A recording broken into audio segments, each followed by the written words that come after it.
Hey guys, welcome back to my channel helping hand Shruti. तो I hope आप सब लोग बहुत ही अच्छे होंगे। तो फ्रेंड्स, जैसा कि आप सभी जानते हैं सीटेट वाले बच्चे की उनका जो एग्ज़ाम है सीटेट का, वो हमारा 20 अगस्त को है। तो आप खुद ही जानते हैं कि आपके एग्ज़ाम में अभी कितना कम टाइम बचा हुआ है। तो मेरे हिसाब से तो आप लोगों ने अपना सारा कुछ तैयारी कर ही लिया होगा। अब बस आप लोगों अपनी प्रैक्टिस ही कर रहे होंगे, प्रैक्टिस कर रहे होंगे, जिससे आपके जो नंबर हैं वो डेली 1 या 2 नंबर आपके प्रैक्टिस पेपर में इंक्रीज़ ही हो रहे होंगे। तो देखिए फ्रेंड्स, आप चूँकि आप भी जानते हैं कि आपका जो एग्ज़ाम है वो ऑफ़लाइन मोड में होने वाला है। पहले ये ऑनलाइन था, लेकिन आपका एग्ज़ाम जो अभी है वो अब ऑफ़लाइन मोड में होगा। ऑफ़लाइन समझते हैं? ऑफ़लाइन मतलब आपका पेपर पेन मोड में होगा।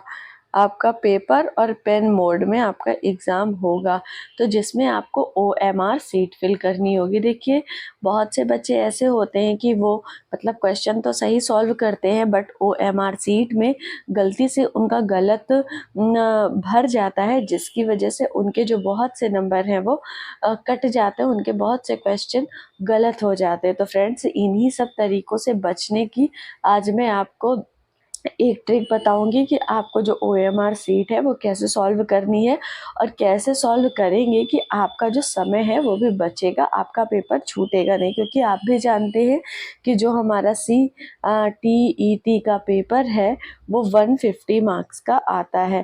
तो खुद समझ रहे हैं कि ये पेपर अपने में खुद में कितना बड़ा है। तो आपको ताकि आपका टाइम कम ना पड़े पेपर सॉल्व करने के लिए, तो आज मैं यही बेस्ट ट्रिक आपको बताऊंगी।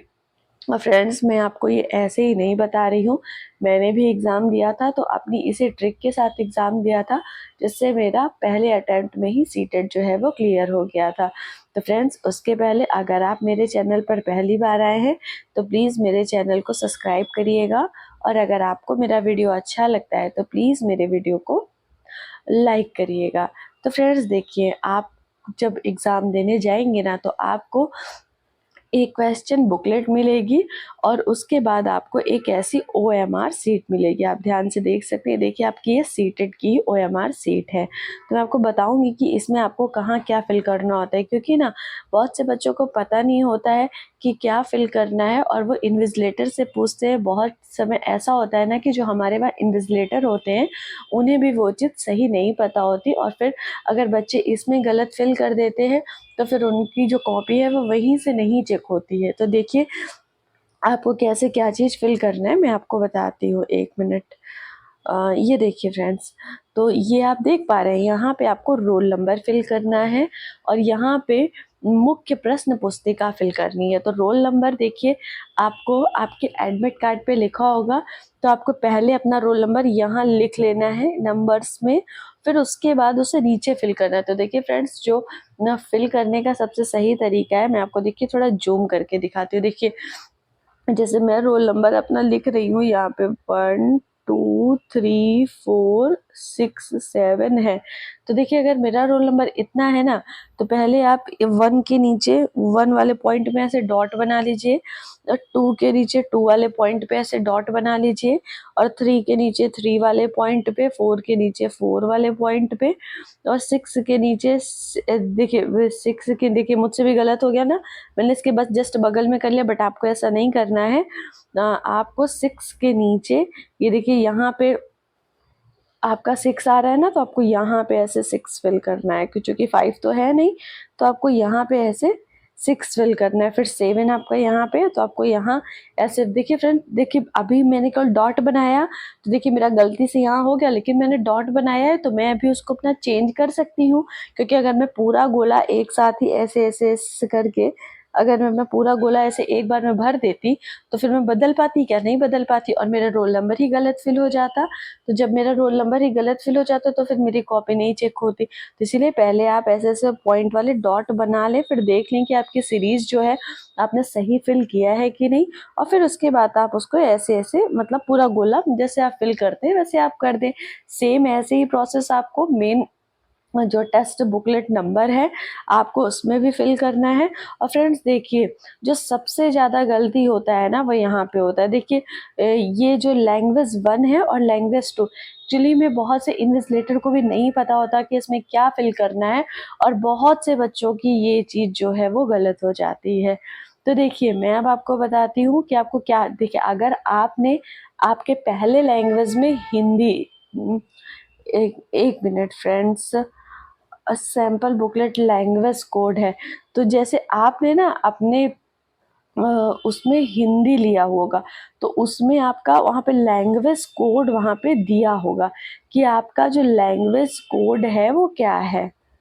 और देखिए पार्ट 2 के लिए भी आपका वहाँ पे ना, जब आपको क्वेश्चन पेपर मिलेगा तो उसमें लैंग्वेज कोड दिया होगा। देखिए जैसे कुछ लोग हिंदी लेते हैं और कुछ लोग पहली लैंग्वेज हिंदी ले लिए, दूसरी लैंग्वेज इंग्लिश ले लिए, और कुछ लोग पहली इंग्लिश ले लिए या दूसरी हिंदी ले लिया, कुछ लोग संस्कृत भी ले लेते हैं। तो ये जो सबका लैंग्वेज कोड होता है ना फ्रेंड्स, वो सबका लैंग्वेज कोड अलग अलग होता है। और ये बुकलेट कोड है, तो ये आपकी उसी जो आपको बुकलेट मिलती है ना, तो उसी में ही आपके लिखा होगा। ये देखिए MNOP यहाँ पे दिया हुआ है, तो इन्हीं में से कोई एक लैंग्वेज कोड होगा आपका। और ये ध्यान रखिएगा आपका दोनों लैंग्वेज के लिए अलग अलग होगा। ये मान लीजिए जैसे आपका हिंदी का M है, तो हो सकता है आपका इंग्लिश का O हो, दोनों का सेम नहीं होता है, ये ध्यान रखिएगा। ये चीज़ आपको आपके जो बुकलेट मिलेगी, क्वेश्चन बुकलेट, उसमें लिखी होगी, तो आपको वहाँ से देख के फिल करनी होगी। देखिए अब जैसा कि फ्रेंड्स आप सभी जानते हैं कि आपका जो पेपर होता है वो 150 मार्क्स का होता है, जिसमें आपका 30 मार्क्स की CDP आएगी। ये मैं 1 to 5th वालों का बता रही हूँ। और जिसमें 30 मार्क्स की आपकी EVS आएगी, 30 मार्क्स की आपकी हिंदी आएगी, 30 मार्क्स की आपकी मैथ आएगी, और 30 मार्क्स की आपकी इंग्लिश आएगी। तो देखिए फ्रेंड, फिल करने का OMR शीट, देखिए जो सबसे सही तरीका होता है ना वो ये होता है कि जैसे कुछ बच्चे करते क्या है कि वो पहले पूरा 150 क्वेश्चन सॉल्व कर लेते हैं, और फिर उसके बाद सोचते हैं कि वो OMR शीट जो है वो फिल करेंगे। लेकिन फ्रेंड्स ये सबसे गलत तरीका होता है, क्योंकि देखिए आप जब 150 क्वेश्चन एक साथ फिल करेंगे ना, तो ऑब्वियस सी बात है कि आप गलत फिल करेंगे वो, क्योंकि देखिए सारे गोले इसमें एक से होते हैं, सब में एक ही नंबर लिखा होता है। तो अगर मैं भी अगर 150 क्वेश्चन एक साथ फिल करूँ तो मैं भी गलत करूंगी, वो होता है, वो सब गलत सब हो ही जाता है। इसलिए फ्रेंड्स ऐसा बिल्कुल मत करिएगा। आप सेक्शन वाइज फिल कर सकते हैं कि जैसे आपने CDP के 30 क्वेश्चन सॉल्व किए, तो फिर आप 30 क्वेश्चन उसको फिल करिए। और नहीं तो फिर देखिए जो सबसे सही तरीका होता है ना कि आप 10 क्वेश्चन सॉल्व करिए और 10 क्वेश्चन फिल करिए, क्योंकि फ्रेंड्स ये जो तरीका होता है इससे आपका समय भी बचेगा, और दूसरा आपके क्वेश्चन ना गलत होने के चांस बहुत कम हो जाते हैं। क्योंकि जब भी हमारा ऑफलाइन पेपर होता है ना, तो ये क्वेश्चन मतलब बच्चों को क्वेश्चन आता होता है, उन्होंने अपनी क्वेश्चन बुकलेट में उसको सही सॉल्व किया होता है, लेकिन जब वो अपनी OMR शीट भरते हैं ना तो उसमें गलत हो जाता है। तो फ्रेंड्स आपको इस गलती से बचना है, क्योंकि ये गलती बड़े से मतलब अच्छे से अच्छे बच्चे के साथ में भी हो जाती है। तो इसी से बचने का मैं तरीका बता रही हूँ। तो देखिए, और फिर आपको भरना उसी तरीके से जैसे मैंने बताया कि आपको देखिए, जैसे पहले का 1 नंबर सही है तो आपको पॉइंट लगा लेना है, फिर दूसरे का 4 सही है तो आपको ऐसे पॉइंट लगाना है, तीसरे का 2 सही है तो पॉइंट, चौथे का 3 सही है तो पॉइंट, ऐसे आप करेंगे। और फिर इसके बाद आपको एक बार अपने क्वेश्चन पेपर से फिर से मिला लेना है कि आपने सही फिल किया है कि नहीं। अगर आपका सही फिल है तो फिर आप इसको जल्दी जल्दी जल्दी जल्दी इसके गोले पूरे अपने फिल कर दीजिए।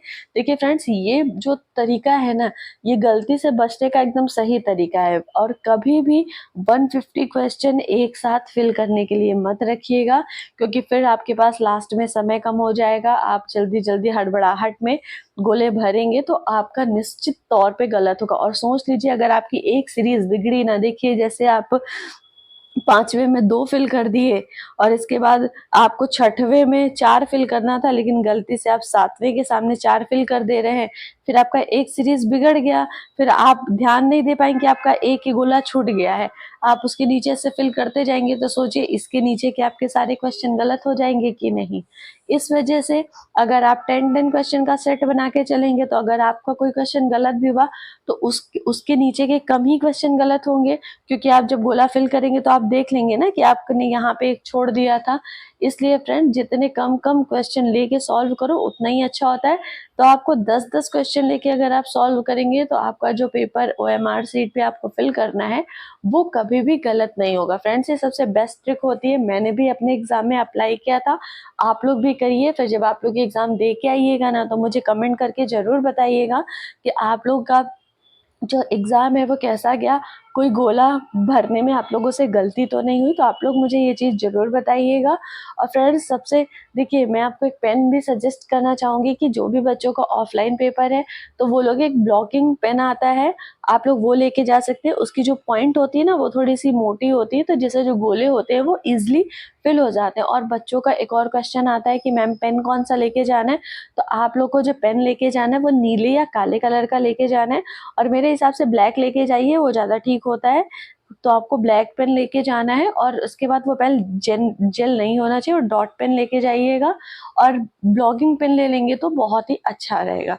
तो फ्रेंड्स ये तरीका होता है OMR शीट फिल करने का, इससे आप गलती से बच सकते हैं और आपके जो गलत क्वेश्चन होने के चांस होते हैं वो बहुत ही कम होते हैं, हो जाते हैं। तो फ्रेंड्स मैं तो अभी कहूँगी कि अगर आप लोग अभी अपना कोई प्रैक्टिस पेपर सॉल्व कर रहे हो तो मार्केट से कोई OMR शीट का सैंपल खरीद लीजिए, नहीं तो आप ऑनलाइन निकाल के डाउनलोड करके उसके 5-6 प्रिंट आउट निकलवा लीजिए OMR शीट के, और घर में बैठ के इसी तरीके से 1-2 बार अगर आप सॉल्व करेंगे तो आपका जो क्वेश्चन आपको हैबिट हो जाएगी कि आपको एग्जाम में भी ऐसे सॉल्व करना है, तो आपके लिए अच्छा रहेगा। तो मेरी मानिएगा तो एक बार OMR शीट पे घर पे खुद से प्रैक्टिस जरूर करिएगा, क्योंकि अचानक से जब आप एग्जाम में सॉल्व करेंगे ना तो हो सकता है कि आपको नहीं समझ में आए और आपका गलत हो जाए।